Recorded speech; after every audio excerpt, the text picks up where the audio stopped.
Cajun Cardboard coming at you from the great state of Louisiana, and I've got another LeBron video for you today. It's not going to be a long one, and I'm sorry there's been a lot of LeBron stuff going recently, but in case you haven't heard, he's done some pretty big things and crossed some pretty big thresholds.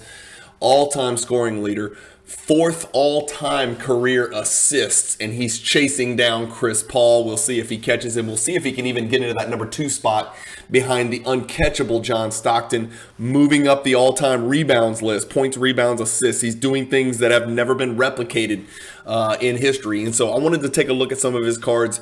You guys know my thoughts, and I think the hobby has become more savvy when it comes to players approaching and achieving milestones, whether it's championships, MVPs, scoring titles, things like that. So as LeBron approached a scoring title, conventional wisdom would lead one to think his cards would start to rise a little bit. Some have.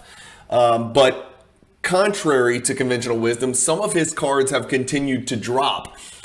The old theory in the hobby was low pop cards outperform high pop cards, right?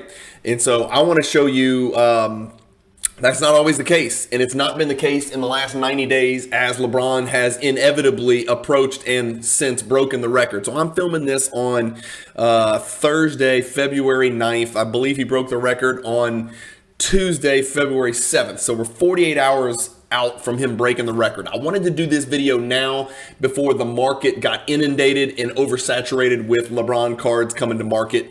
Maybe that happened leading up to the record. And if that's the case and demand still continued to rise that much and prices still continue to go up, well, that's really something. So I just want to share the data with you. I'm going to let you guys draw your own conclusions. But I think what I'm about to show you is going to be pretty surprising to you because it's for maybe 3, 4, 5 years, you know, the constant talk in the hobby was nobody's going to care about Topps paper LeBron rookie cards. Nobody cares about Topps Chrome base, you know, PSA 10 LeBron cards or PSA 9 cards. And those cards have, I'll be the first one to admit it, I'm holding a bag on those things. They have come crashing down just like all the other cards in the market. And the conventional thought was, well, look, as long as you're into the really low pop, the Jordan PMG Reds, you know, LeBron gold refractors,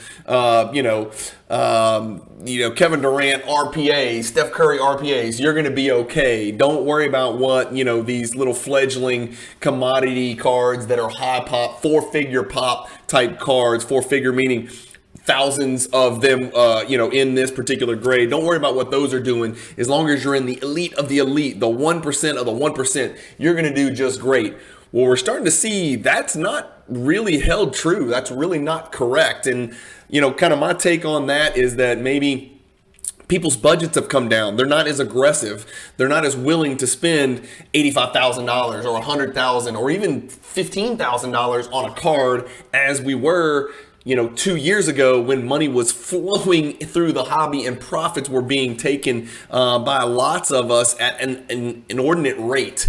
Those days are over. It's harder to earn $1 in the hobby. It's harder to break even in the hobby. It's certainly harder to find moves to make on prospecting in the hobby for a million zillion reasons, which is for another video. But what I want to show you today is some of the high pop cards for LeBron over the last 90 days as they approach the record have drastically outperforms some of the lower pop cards. So let me just show you what I'm talking about. I couldn't pull all of them. I think the card ladder compare feature lets you compare maybe 8 cards. Let's see, 1, 2, 3, 4, 5, 6, 7, 8 cards. So I couldn't go over 8. I wanted to pull 20 and really put this theory to the test. But I think you're going to see what I see, and it's just interesting. So let's pull it up. I'm in card ladder. I've chosen 8 cards, and they're over here on the left in this left-hand column, which you're looking at. Let's just start from the bottom. I pulled the 2000. Well, let's just start from price. Okay.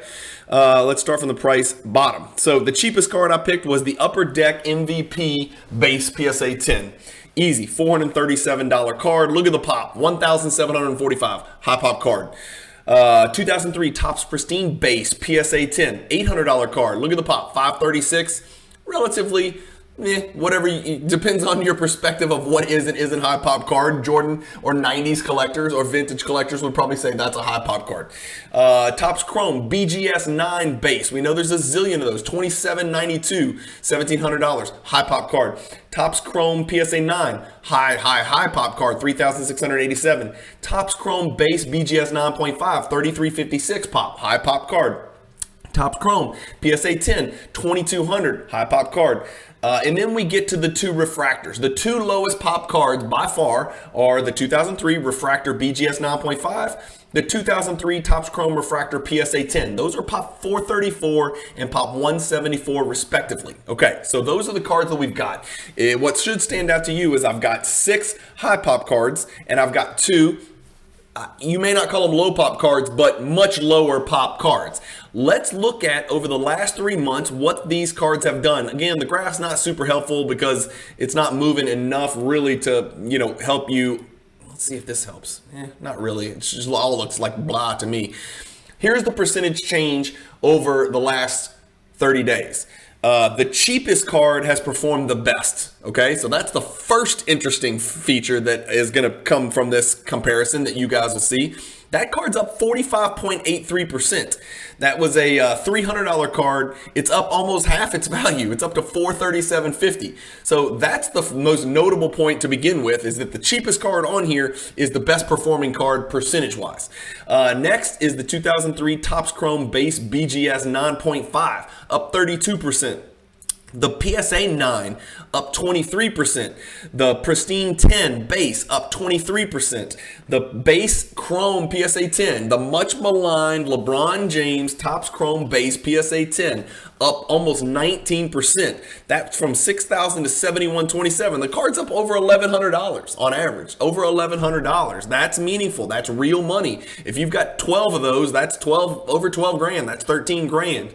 I'm not saying a lot of people out there have 12 of them, but the same way that you stack these upper deck MVPs, I mean, there's people out there with probably 10 to 20 of these. If that goes up 150, that's 20 times 150. That's 3 grand right there. Keep going. The Topps Chrome BGS 9 is up 12%, right? That's the 4th best of the Topps Chrome base, right? You would always go PSA 10, BGS 9.5, PSA 9. You wouldn't get to BGS 9 until after those other 3. So that's the least desirable of the Topps Chrome base. That card is up 12.32%. And then look at this. All of those cards are up double-digit percentage-wise. And then you get to the 2 low pop cards, the most highly sought-after cards, or at least that's what we thought. Certainly, by far, unquestionably not even close, by a large margin, the most valuable of the 2 options. You've got your Topps Chrome Refractor PSA 10 down 17%. You've got your Topps Chrome Refractor BGS 9.5 down 17.4%. So the 2 rare cards, the 2 low pop cards, the 2 super valuable cards, the 2 cards that 1% of the hobby can afford or would even try to buy are down the most. And so I just wanted to kind of share this with you. I thought this was really interesting. The high pop card that's worth the least is doing the best, and the low pop card that's worth by far the most, 43,000 and 18,000 respectively, is down by magnitudes the worst. So let me know what you guys think about that little comparison. I just thought it was odd. Every once in a while I'll check in on my Topps Chrome because I've got a freaking war chest full of them. I'm riding the things out long term. People have called me stupid. Some people have said, don't worry about it, it'll be fine. Some people have said, move it and get into a bigger LeBron card. Well, if I had moved all that Chrome 90 days ago and put it into refractors, I would have got my ass handed to me. And so conventional wisdom and just kind of general consensus logic doesn't always hold true in this hobby. I know I'm not telling you guys anything that you don't already know. Logic does not always play out in the hobby. We see it all the time. This is one of those examples. Here's my opinion. This is purely an opinion. I'm not an economist. I'm not a macroeconomist. I did major in finance, and I am an attorney, and I deal in the financial world and the business world and in real estate on a daily basis. So I've got some experience charting assets and growth and loss and things like that, but by no means am I an expert. Everything I know about cards was just trial and error. I just jumped in and learned it. I sort of think the reason we're seeing the cheaper cards do better than the more valuable cards when the player on the front of the card is the same player is because fewer people can afford the bigger cards right now because of the world economy, because of 401ks being down, because of Bitcoin being down, because of NFTs going down, because of comic books going down, because of stocks going down, IRAs, 401ks, all those things, right? There's less disposable income to go around, and I think right now We're seeing a flattening of the curve. I hate to use the word flatten the curve because that brings back horrible, great card memories, but terrible world memories from the pandemic. But we're seeing a flattening of that decrease in the value of cards across the board. I think there's fewer people out there with the balls and actually the money to go buy a $43,000 LeBron PSA 10 refractor, despite the fact that this card, let me put it back on your screen, over the last 2 years has gone down 86%. The card's gone down 86%, and people still aren't buying the card, and the card's not moving up. We just see it's going down over the last 3 months while all the other cards are going up. People with reasonable means are buying more affordable cards for their collection. Maybe we're seeing a transition from investing to collecting. Somebody wants a LeBron card in their collection rather than go, again, there's only so many people out there that go dump $40,000 on a refractor PSA 10 or BGS 9.5 for 18 grand. So they're going out there and they're picking up the Upper Deck MVP. They're getting a simple base. They're not worried about the pop. They want to collect the card. They don't want to flip the card. They want to collect the card. If it was a pure investment perspective, anything that's gone down 86% starts to look really, really attractive. So I just thought this was an interesting dichotomy between high pop, low value cards and low pop, high value cards, and how their indexes are crossing in a manner that I certainly did not expect. In the past, when you see like a paper version of a card go up 20%, during that run, right, that 4-year run from like 2018 to 2022, when you would see, a base Chrome PSA 10 go up 12%, you'd see the refractor Chrome PSA 10 go up like 35%. And everybody was like, damn, I should have bought the refractor. We saw it with the Giannis Silver Prism and the Doncic Silver Prism. Like the base would go up 10%, but the Silver Prism PSA 10 of those guys would go up like 29%. And it'd be like, shit, I wish I'd have just, pooled my funds and bought the big boy, because the big boys always outperform the little guys. But that's not what we're seeing right now. And I just showed you. Here's some evidence. Now, you could go in here and you could go find other cards and maybe make the numbers look differently, but I just literally spent 20 seconds randomly selecting the most common cards I could think of, and then 2 rare cards. I mean, we might pull up the black and the gold refractor, and maybe those cards are going up. I have no idea. I'll check after I finish the video. But numbers don't lie, stats don't lie, and these charts certainly don't lie. And there's plenty of data points on all of these. I mean, the refractors over the last 90 days have sold 12 and 16 times. That's a good sample size. These bases have sold 92, 68, 67, 16, 66, 35. That's a lot of sales, right? So it's not like there's 66 shield deals out there, right? We know some of these might be unpaid or shield, or you throw in all the fraud and scam and allegations you want, but nobody's shielding 66 cards of the same card. Nobody's gonna buy 66 Topps Chrome LeBron base to shield the price up. I promise you that. So interesting. Let me know what you guys think about this. I just thought that was an interesting take on what's going on in the LeBron card market. As always, I appreciate you guys watching. Hit the like button if you like videos like this.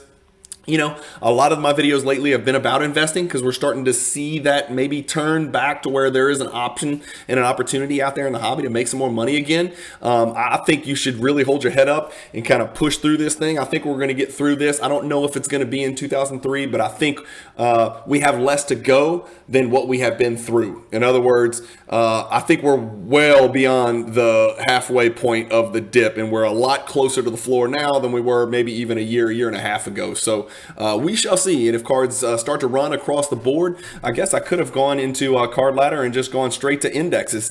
And here, let me just show you. Let's pull it up. This is impromptu. Do you remember about 90 days ago, 120 days ago, 180 days ago, I would pull up and I'd do a video on the indexes, and every single one of these indexes would be red, and half of them would be red in double digits, right? More than double digit percentage wise down, 10% or more. Well, look at what we have here. And again, I don't collect any of this crap, but golf up, wrestling up, culture 51 up, tennis, CL50 is a good indicator, right? It's 50 very relevant, collected cards. High pop cards up 2%. What? Baseball, slightly up. Outlier, whatever that is, slightly up. Pokemon, whatever that is, slightly up. Mid pop cards, right at even. Low end cards, minus 2%. Look at low pop. The 4th worst performing index is low pop cards, right? And maybe that has to do with the fact that people aren't willing to shell out the money to buy those cards right now, so the prices are falling. Or B, maybe it's because, as I was saying 2 years ago, everybody was buying those, and so the prices ran up more on the low pop cards than they did on the low pop cards than they did on the high pop lower value cards. So maybe those low pop cards just had further to fall than the high pop low value cards do, and that's why we're seeing that inverse of how they're performing right now. So everything we would all have agreed on in 2018, 19, and 20, it's flipping now, and it seems like the high pop cards, well, I know they are, I'm looking at it, the high pop cards are outperforming the low pop cards across all sports, especially in basketball, and especially in LeBron James, like we just looked at. So chew on that. Let me know what you think. I'd love to hear your comments below. Again, I'm not an expert, I'm not a financial advisor, I'm not telling you to buy any of the high pop LeBron Chrome cards. In fact, I'm waiting to sell all of mine, and guess what I'm gonna buy? Probably Jordan or LeBron low pop cards, because I think in the long run that is still the way to go. I just thought in this short little 90-day window it was an interesting comparison. Let me know what you think in the comments. Thanks for watching. Keep collecting. Stay positive in the hobby, and peace.